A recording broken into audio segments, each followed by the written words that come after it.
আসসালামু আলাইকুম everyone, welcome to my channel recipes by Filza's mom. শীতের দিনে প্রায় সব ধরনের পিঠা খেতেই কিন্তু আমরা সকলেই খুবই পছন্দ করি। আর সেটি যদি হয় খোলা জা পিঠা, তাহলে তো আর কোনো কথাই নেই। এই পিঠাটির নাম মূলত খোলা জালি পিঠা হলেও কিন্তু এই পিঠাটিকে এক এক মানুষে এক এক নামে ডেকে থাকেন। কেউ এটিকে খোলা জা পিঠা, কেউ এটিকে খোলা জালি পিঠা, আবার অনেকেই এটিকে পাতলা চিতই পিঠাও বলে থাকেন। এই পিঠাটি তৈরি করা যেমন সহজ, খেতেও কিন্তু ঠিক ততটাই সুস্বাদু। এই পিঠাটি মূলত নোয়াখালী অঞ্চলে বিখ্যাত হলেও এখন কিন্তু প্রায় সব জেলাতেই এই পিঠাটি জনপ্রিয় হয়ে উঠছে। আমার আজকের এই সহজ এবং মজাদার খোলা জালি পিঠার রেসিপিটি দেখতে চাইলে আপনারা ভিডিওটি শেষ পর্যন্ত দেখতে থাকুন। আমি আশা করছি আমার আজকের এই মজাদার পিঠার রেসিপিটি আপনাদের কাছে অনেক বেশি ভালো লাগবে। ভালো লাগলে আমার চ্যানেলটি সাবস্ক্রাইব করতে কিন্তু একদমই ভুলবেন না। সো আর কথা না বাড়িয়ে let's go to my kitchen and cook.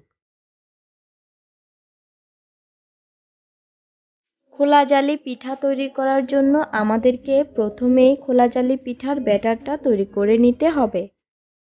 পিঠার ব্যাটার তৈরি করার জন্য আমি এখানে একটি মিক্সিং বোল নিয়ে নিয়েছি।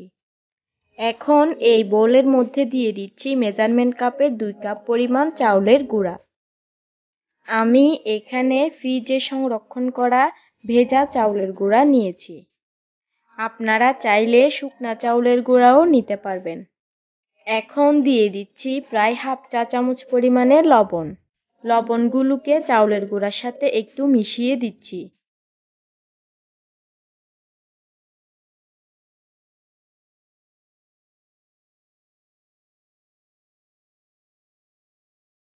এরপর দিয়ে দিচ্ছি একটা ডিম।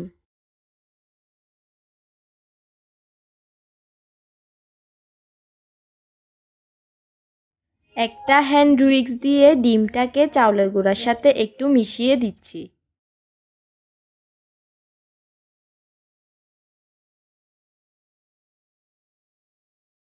এখন একটু একটু করে কুসুম গরম পানি দিয়ে একটা পাতলা ব্যাটার তৈরি করে নিচ্ছি। এই পিঠাটির ক্ষেত্রে অবশ্যই কিন্তু কুসুম গরম পানিই ব্যবহার করতে হবে। 2 কাপ চাউলের গুঁড়ার জন্য আমার এখানে প্রায় পৌনে 1 কাপ পরিমাণে পানি লেগেছে। আমি অল্প অল্প করে পানি দিয়ে একটা পাতলা ব্যাটার তৈরি করে নিচ্ছি।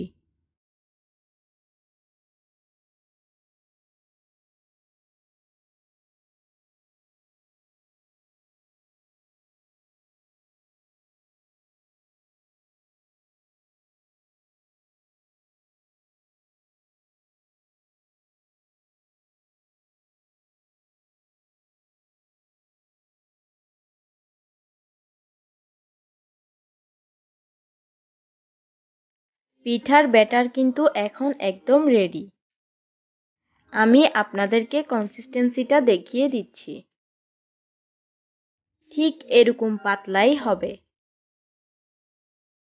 এটি চিতই পিঠার ব্যাটারের থেকে একটু পাতলা হবে। পিঠাটি বানানোর জন্য চুলায় আমি একটি মাটির খোলা গরম হতে বসিয়ে দিয়েছি। এই পিঠাটির আসল স্বাদ পেতে হলে কিন্তু মাটির খোলাটাই ব্যবহার করাই উত্তম। তবে হাতের কাছে মাটির খোলা না থাকলে আপনারা ফ্রাই প্যানেও এই পিঠাটি বানিয়ে নিতে পারবেন। এখন এই গরম খোলার মধ্যে আমি 1 চামচ পিঠার ব্যাটার দিয়ে খোলাটিকে হাত দিয়ে একটু ঘুরিয়ে নিচ্ছি।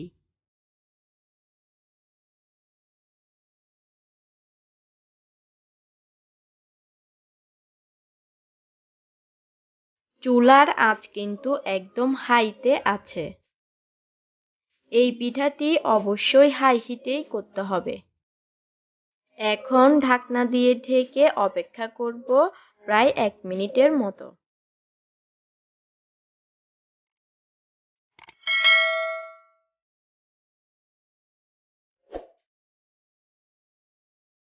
1 মিনিট পর ঢাকনাটা খুলে দেখছি যে আমার পিঠাটি হয়েছে কিনা। পিঠাটি কিন্তু হয়ে গিয়েছে।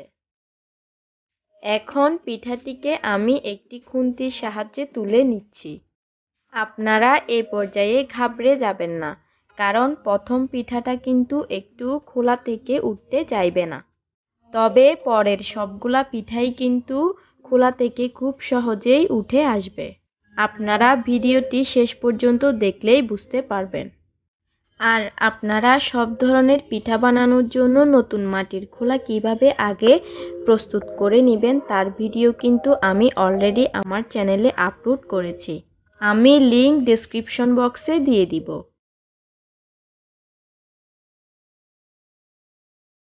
দেখুন আমার প্রথম পিঠাটি কিন্তু হয়ে গিয়েছে। এখন আমি আপনাদেরকে আরও পিঠা বানিয়ে দেখাচ্ছি। এখানে আমি আবারও 1 চামচ পিঠার ব্যাটার দিয়ে দিচ্ছি। হাত দিয়ে খোলাটিকে ঘুরিয়ে পিঠাটিকে গোল করে নিচ্ছি।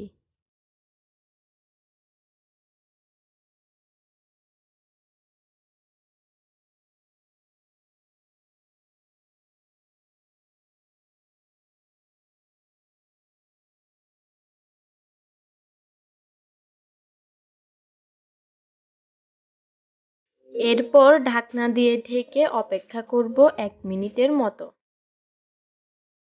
ফিরে এলাম 1 মিনিট পর। এখন আমি ওই খুন্তির সাহায্যে পিঠাটিকে তুলে নিচ্ছি। দেখুন এই পিঠাটি কিন্তু খুব সহজেই খোলা থেকে উঠে আসছে।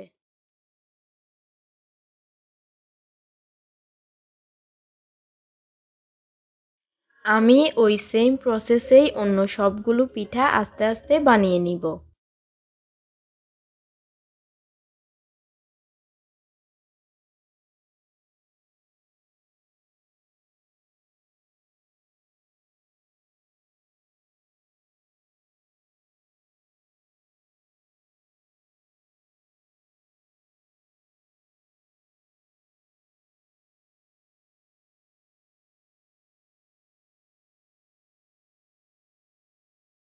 আমার কিন্তু সবগুলো পিঠাই বানানো শেষ। আমার সবগুলো পিঠাই কিন্তু মাশাআল্লাহ অনেক পারফেক্ট হয়েছে। এই পিঠার বৈশিষ্ট্যই হচ্ছে এই পিঠাটি অনেক বেশি জালি জালি থাকবে আর অনেক বেশি মচমচে থাকবে। আপনারা এই পিঠাটি যে কোনো কিছুর সাথেই খেতে পারবেন।